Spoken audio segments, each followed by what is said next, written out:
Olá, tudo bem? Bem-vindos à 8ª temporada do podcast Direito Empresarial Café com Leite.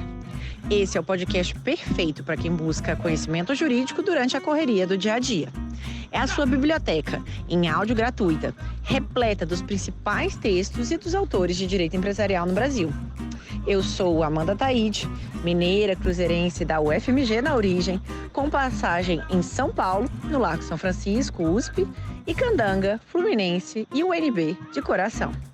Casada, mãe do Pedro, de 6 anos. Pedro, Pokémon, Charizard, Pikachu, Bulbasaur e Charmander. Do Luca, de 4 anos. Lucas, Hot Wheels, Let's Race.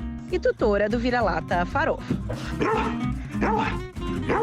Sou professora da UNB e consultora no Pinheiro Neto Advogados, nas áreas de Direito da Concorrência, Comércio Internacional, Defesa Comercial e Interesse Público, Compliance, Anticorrupção, Acordo de Leniência e Negociação de Sanções e Direito Empresarial em geral. Esse é um podcast simples, curto e gostoso, como um café da manhã, mais rapidinho, durante a semana. Você quer navegar pelo podcast? No site podcast.direitoempresarialcafécomleite.com, os episódios estão organizados sistematicamente, facilitando o acesso a temas como teoria da empresa, fundamentos do direito societário, sociedades limitadas, sociedades anônimas e muito mais. Pegue então sua xícara de café com leite ou chá, seu tênis para fazer exercício físico ou seu fone de ouvido para ouvir no meio de transporte diário. Vamos então comigo para a próxima xícara de café com leite? A nossa xícara de café com leite de Direito Empresarial de hoje vai tratar da tese de doutorado da professora Roseli Silva, intitulada A Preservação da Microempresa e da Empresa de Pequeno Porte na Recuperação Judicial. E para isso a gente vai ter a alegria de contar com a participação da própria autora aqui no nosso podcast. A professora Roseli é doutora e mestre em Direito Privado pela Universidade Federal da Bahia, especialista em Direito Empresarial pela Universidade Federal da Bahia e em Gestão e Business Law pela FGV. Foi professora efetiva da Universidade Federal da Bahia na disciplina de Direito Comercial e eu tenho alegria enorme em dizer que a professora Roseli agora encontra-se em exercício provisório na Faculdade de Direito da UNB, minha colega, então, ministrando também aulas de Direito Comercial. A professora Roseli tem experiência na área consultiva e contenciosa do direito, com ênfase em Direito Empresarial e Civil. Professora Roseli, uma alegria enorme você ter topado participar aqui do nosso podcast e apresentar de um modo simples, curto e gostoso o tema da preservação da microempresa e da empresa de pequeno porte na recuperação judicial. Olá, professora Amanda e todos que ouvem esse podcast. A gratidão e a alegria é toda minha. Eu que fico muito honrada, primeiro em compor esse time de professoras que hoje ministram as aulas de Direito Comercial na UNB. Confesso que é um desafio maravilhoso dar continuidade aos temas de Direito Comercial 2 e 3, aos alunos que, depois de cursarem Direito Comercial 1 com você, saem encantados com a sua didática, com seu preparo e principalmente com sua pessoa. Também é uma honra participar do podcast Direito Empresarial Café com Leite, um canal maravilhoso que aproxima estudantes e profissionais da área jurídica de discussões dos mais variados temas de importantes referências do direito empresarial. Eu sou fã, sempre escuto, comento e indico aos meus alunos e colegas e assim agradeço mais uma vez o convite para falar sobre alguns recortes de minha tese de doutorado que, embora tenha sido defendida há algum tempo, continua sendo um tema atual e ainda sem uma solução adequada, que é a recuperação de microempresas e empresas de pequeno porte. Professora Roseli, conta pra gente, qual que foi a motivação que te levou a escolher esse tema para a sua pesquisa do doutorado? Como que foi o processo de redação aí da tese? Amanda, esse tema surgiu quando eu ainda estava fazendo trabalho de pesquisa para minha dissertação de mestrado em 2009 na UFBA. Dissertação essa que tratou da função social e econômica da empresa no contexto da Lei de Falências e Recuperação de Empresas. Naquela ocasião, já me chamava a atenção a inadequação do tratamento que era previsto para as empresas de menor porte em situação de crise quando comparado às empresas de maior porte. Para mim, era um dissenso muito grande que os microempresários, empresários de pequeno porte, não tivessem um tratamento normativo adequado quando configurado o estado de crise empresarial.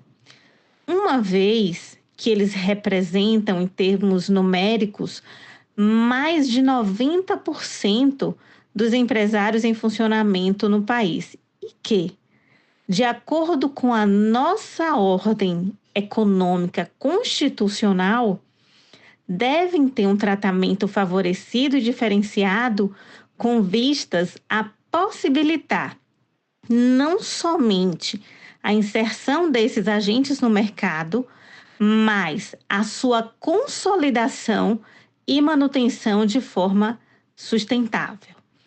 Sendo assim, quando eu ingressei no doutorado em Direito na UFBA em 2013, diante da escassez de estudos voltados ao tratamento das empresas de menor porte em crise, eu resolvi retomar essa discussão, direcionando minha pesquisa para análise da recuperação de microempresas e empresas de pequeno porte.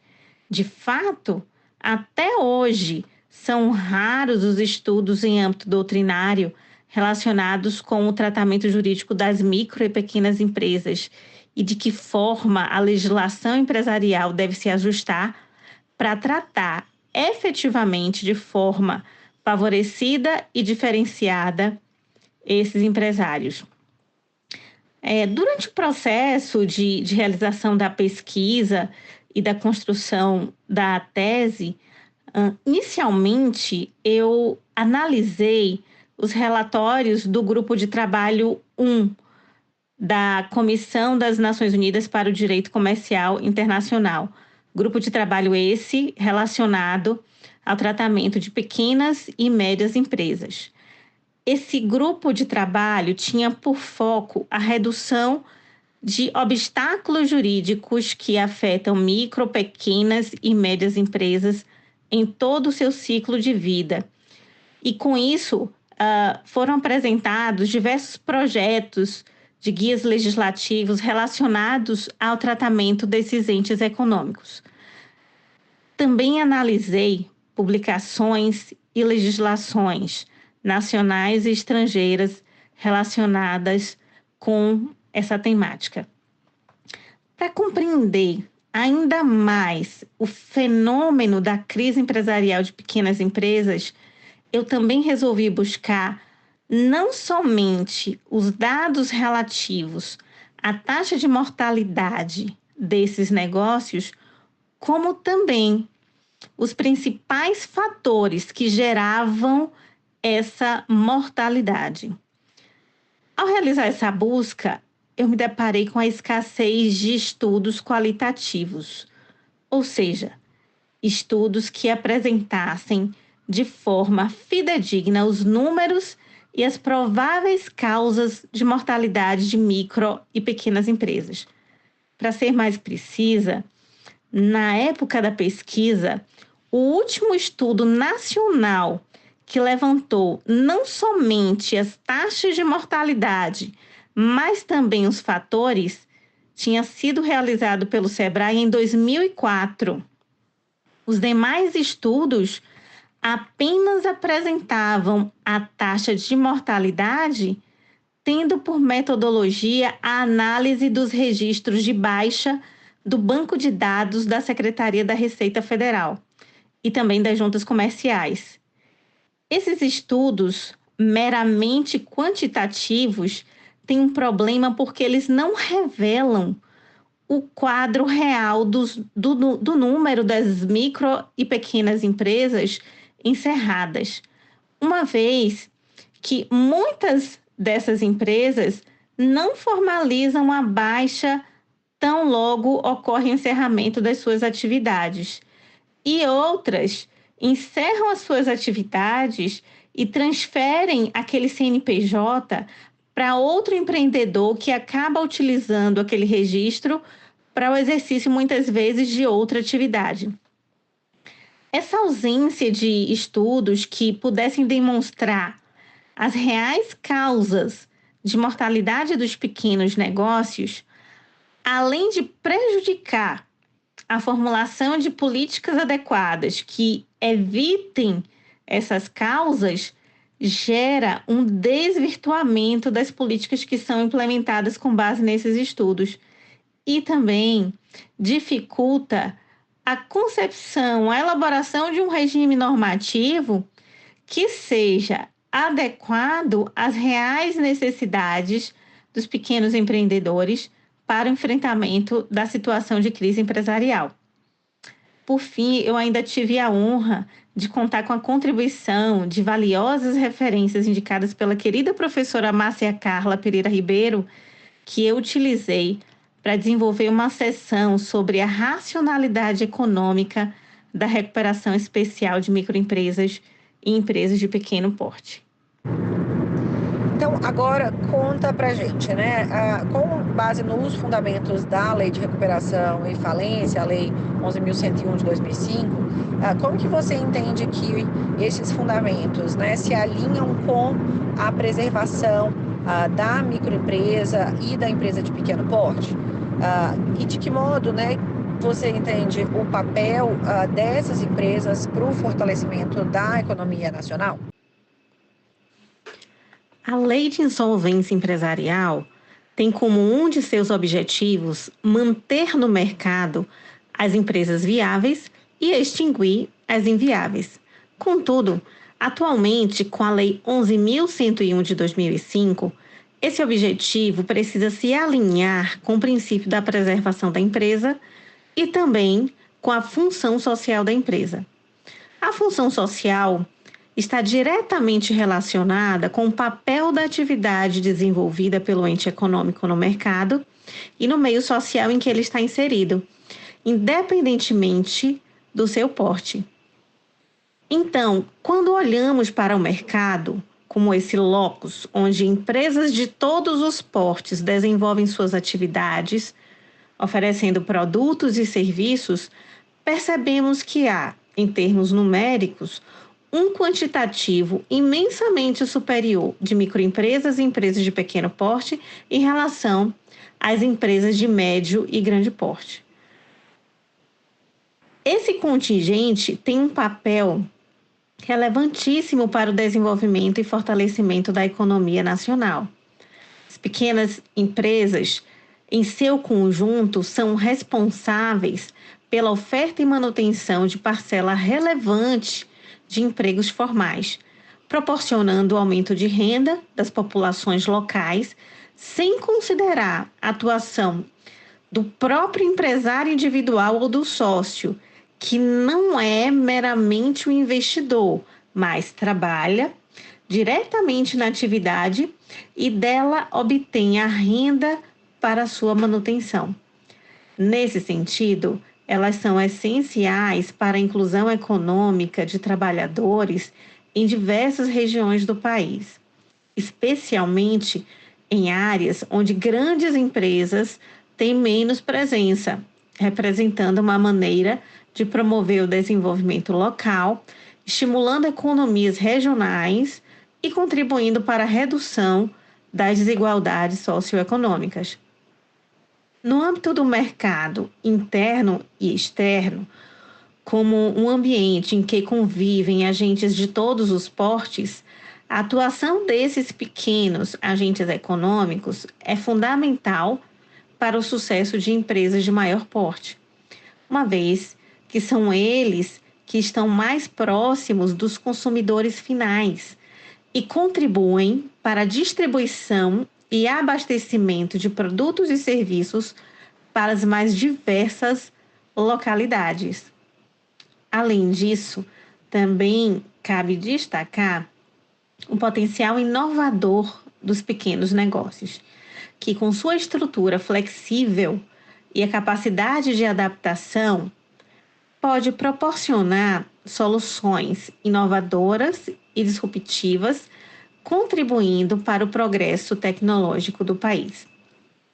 No plano internacional, esse quadro não é diferente. Segundo dados de pesquisa realizada pela Uncitral, as pequenas e médias empresas representam a maioria expressiva das empresas em funcionamento em qualquer país do mundo, tendo globalmente um impacto na criação de riquezas e de empregos, contribuindo com mais de 50% do PIB e mais de 50% dos empregos. Nesse contexto que eu acabei de apresentar, o princípio da preservação da empresa, fundado na importância de manter a atividade econômica das empresas viáveis, se alinha perfeitamente com a necessidade de manutenção das microempresas e empresas de pequeno porte, uma vez que essas desempenham um papel crucial na economia e contribuem para o desenvolvimento local e nacional. Desse modo, o regime que regule o tratamento da insolvência de pequenos negócios deve considerar que essas empresas, devido à sua menor estrutura e recursos, são mais vulneráveis a crises, demandando um tratamento simplificado, menos oneroso, específico e adequado ao seu porte e às suas necessidades, para garantir justamente a sua continuidade operacional. Quando tratamos da insolvência, a abordagem não pode ser a mesma do que aquela conferida ao conjunto de empresas de maior porte. É claro que o impacto econômico e social do encerramento de uma grande empresa acaba sendo equivalente muitas vezes ao encerramento de centenas de pequenos negócios. E é justamente em virtude dessa desproporção que o tratamento para a insolvência de negócios de pequeno porte não pode observar a mesma lógica e sistemática dos negócios de grande porte. Ao proporcionar um processo de recuperação de microempresas e empresas de pequeno porte mais adequado, a legislação não apenas irá preservar a atividade econômica, mas também irá assegurar que o tecido empresarial do país se mantenha diversificado, garantindo que a economia brasileira continue a se desenvolver de forma equilibrada e inclusiva. E agora, avançando, né? Por que você considera que a Lei 11.101 de 2005 teria, então, esse sentido simbólico, né, na preservação de empresas de pequeno porte e microempresas? Conta pra gente um pouquinho desse seu argumento. Amanda, é muito comum percebermos, não somente no âmbito da produção legislativa, mas também da doutrinária, que há uma preocupação sempre mais evidente do tratamento dirigido à resolução de conflitos e preservação dos interesses de empresas de maior porte do que em relação às empresas de menor porte. Eu acredito que esse fenômeno se deve principalmente ao fato de que a pequena empresa, individualmente considerada, tem um impacto muito restrito no mercado e na sociedade, independentemente do fator considerado. Número de empregados, faturamento, arrecadação de impostos, produtos oferecidos ou circulação de riquezas. Por isso, normalmente, as pequenas empresas não são consideradas e não é conferida a devida importância no âmbito político e legislativo, que acabam deslocando o seu foco para os problemas suscitados por empresas de grande porte. Assim, ao analisar cuidadosamente a Lei 11.101 de 2005, é possível perceber que a sistemática dos procedimentos de recuperação e de falência foi pensada tendo por parâmetro a estrutura de empresas de maior porte. A simples adaptação do procedimento de recuperação de empresas de menor porte não se adequa à necessidade e contexto de crise desses entes. Desse modo, a Lei 11.101 tem um sentido simbólico na preservação de microempresas e empresas de pequeno porte. Existe um aspecto positivo ao representar o reconhecimento formal no ordenamento jurídico da relevância dessas empresas para a economia e ao incluir o tratamento diferenciado em seu texto, a lei transmite uma mensagem sobre a importância dessas entidades como motores do desenvolvimento econômico e social, anunciando que se adequa ao mandamento constitucional que prevê a obrigatoriedade de conferir um tratamento favorecido a esses pequenos entes. Por outro lado, existe o aspecto negativo do simbolismo. O texto legal se limita a declarar um tratamento diferenciado. A preocupação do legislador não era de resolver a crise empresarial de pequenos empresários, mas de empresas de médio a grande porte. E isso ficou evidenciado nas discussões do projeto, tanto na Câmara dos Deputados como no Senado.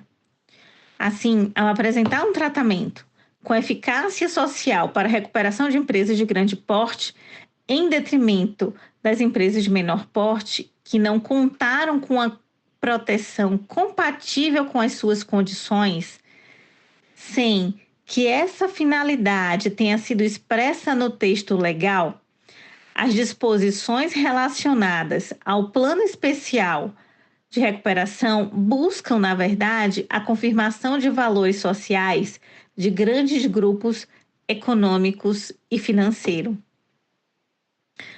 Esse simbolismo fica evidenciado pela baixa adesão de micro e pequenos empresários em crise aos procedimentos de recuperação judicial e, mais ainda, da recuperação judicial especial. Para ilustrar esse simbolismo, em um levantamento realizado entre os anos de 2010 e 2020 no estado de São Paulo, foram identificados 1.163 pedidos de recuperação judicial. Desses, 203 pedidos foram de microempresas e empresas de pequeno porte, e somente 100 tiveram o deferimento do processamento. Dessas 100 recuperações, somente 4 eram pelo procedimento especial, ou seja, 0,34% do total de pedidos. Esse percentual é extremamente irrisório se nós considerarmos o nível de endividamento que as micro e pequenas empresas possuem e que elas representam mais de 90% das empresas registradas no país. Isso somente reforça a tese de que o Estado brasileiro não dispõe de ferramentas que permitam a reestruturação e reorganização de forma eficaz de pequenos empreendedores. Espera só um pouquinho que eu já volto para a nossa entrevista com uma xícara de café com leite. Que você curte direito empresarial, eu já sei, que você está aqui ouvindo o nosso podcast. A minha pergunta é, você sabe quão conectado o direito concorrencial está com o direito empresarial? Sabia que algumas operações societárias são de notificação obrigatória ao CAD? E que algumas cláusulas contratuais, como exclusividade, raio, não concorrência, definição de preços de revenda, podem atrair preocupação concorrencial? E que algumas práticas, como recusa de contratar, discriminação de clientes, também podem ser acionadas no CAD? Você sabia que algumas empresas que, eventualmente, tenham combinado preços, dividido mercados, podem celebrar acordos de leniência com o CAD, obtendo até mesmo imunidade? E que essas empresas podem ser acionadas no âmbito do direito civil para ser responsabilizadas pelos danos que causaram aos seus clientes? Se você ficou curioso e interessado em como esse conhecimento pode contribuir na sua formação jurídica, eu faço um convite. Entra no site Pós em Direito Concorrencial e se inscreva na nossa nova pós-graduação, que eu estou lançando agora, no segundo semestre de 2024, totalmente virtual, registrada no MEC, com um conteúdo linear, completo e que vai te preparar para os problemas práticos que você vai enfrentar no dia a dia do direito empresarial. Espero você lá! Eu já peguei minha xícara de café com leite, vamos voltar para nossa entrevista. Na sua análise, como que a lei de recuperação e falência se mostra insuficiente para atender às necessidades das micro e pequenas empresas em crise? Quais aspectos da lei contribuem para essa ineficácia, na sua visão? Amanda, além dos aspectos que já foram mencionados, as principais dificuldades do mecanismo proposto pela Lei 11.101 de 2005 para proporcionar a recuperação e a manutenção de forma sustentável das micro e pequenas empresas no mercado são a complexidade do procedimento, o elevado custo para sua execução e a restrição de mecanismos de recuperação que proporcione a efetiva reestruturação do micro e pequeno empresário. Em relação à complexidade do procedimento, foram mantidos os mesmos requisitos e condições com o mesmo rigor de documentação exigidos para o plano de recuperação ordinário. Em relação aos custos para o empresário, além das custas judiciais que são elevadas e proporcionais ao valor do passivo em recuperação, a contratação de profissionais como advogado, contador e outros para a elaboração de todas as demonstrações, laudos e relatórios exigidos, bem como a remuneração do administrador judicial, muitas vezes torna inviável essa opção para o pequeno empresário. Outra dificuldade que compromete a eficácia da recuperação especial é o mecanismo previsto como meio de recuperação. O legislador, visando simplificar o procedimento, fixou apenas uma forma para a superação da crise econômico-financeira enfrentada: o parcelamento do débito dos credores em limitadas 36 vezes, com uma carência de 180 dias, o que acaba por reduzir as chances de recuperação diante da comum restrição de caixa dos pequenos empresários. Também foi mantida a exclusão dos mesmos credores dos empresários de maior porte, como os credores de contratos de alienação fiduciária, de arrendamento mercantil, de promessa de compra e venda e outros, sem considerar, por exemplo, que muitos pequenos empresários se tornam insolventes por não conseguir adimplir parcelas de financiamento bancário contratados com alienação fiduciária e, portanto, excluídos do plano de recuperação. A Lei de Falências e Recuperação ainda impõe limitações à gestão da empresa, estabelecendo a necessidade de autorização do juiz após ouvido o administrador judicial para o devedor aumentar despesas ou contratar empregados. Essa medida também impediria a substituição de empregados que eventualmente deixassem de trabalhar na empresa ou a reposição de equipamentos ou peças, indispensáveis à continuidade das atividades produtivas da empresa. Outra situação delicada é a possibilidade de improcedência do pedido de recuperação se houver objeções de credores titulares de mais da metade de qualquer uma das classes de credores. Esse acaba sendo um risco imenso para o pequeno empresário. Por fim, também cabe destacar a dificuldade que os pequenos empresários têm para negociar com os credores financeiros ou para obter financiamento para solucionar a situação de crise econômico-financeira. E conta pra gente então, qual que foi a proposta original e a sua contribuição original à ciência jurídica da sua tese no âmbito aí da recuperação de microempresas e empresas de pequeno porte. O que é que você sugeriu para melhorar o processo de eficácia do processo de recuperação judicial para essas micro e pequenas empresas? A proposta central da minha tese foi uma reforma profunda no procedimento de recuperação de microempresas e empresas de pequeno porte, para que ele se tornasse adequado às características, às limitações e necessidades do empresário em crise. Primeiramente, foi proposta uma análise prévia da viabilidade da atividade empresarial pelo Judiciário, medida que já foi implementada pela Lei 14.112 de 2020,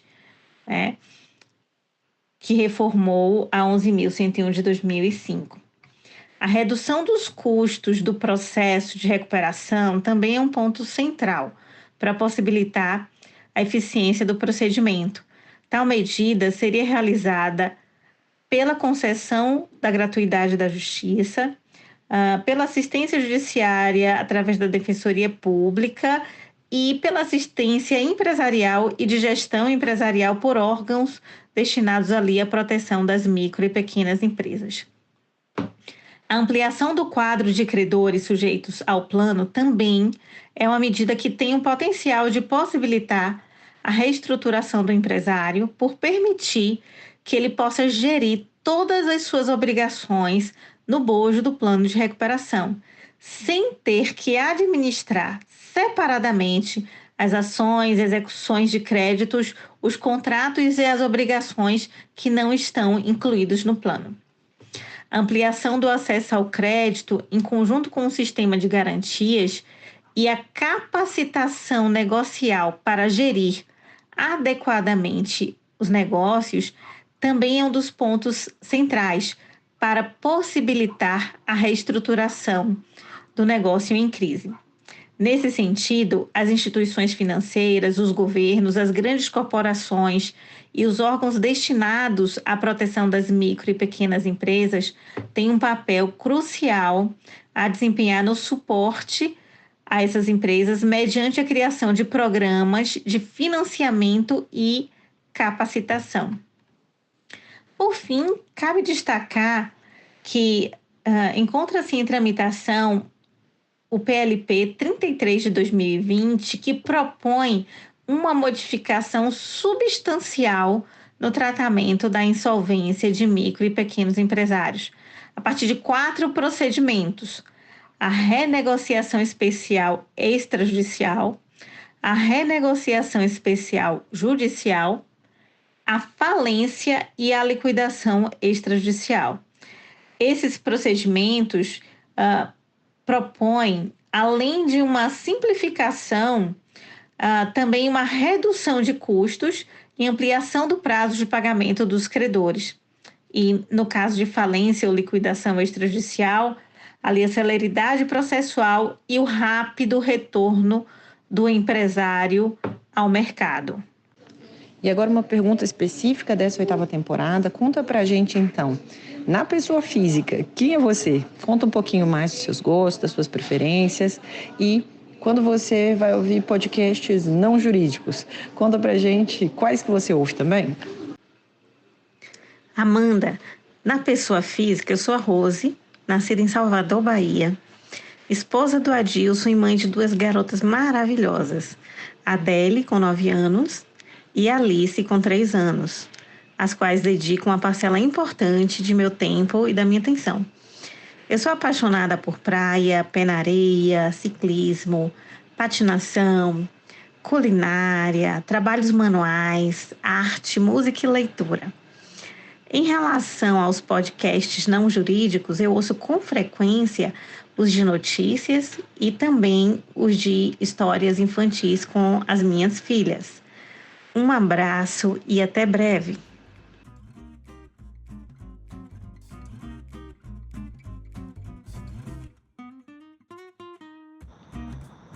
A nossa xícara de café com leite foi devidamente tomada. Agradecendo aqui a nosso convidado pela presença, a vocês pela audiência. Se vocês tiverem sugestões, comentários, não deixem de me procurar. No LinkedIn, Amanda Taide, no Instagram, Direito Empresarial Café com Leite e também, caso vocês tenham meu contato, podem me mandar mensagem no WhatsApp. Um abraço a todos. Tchau, tchau.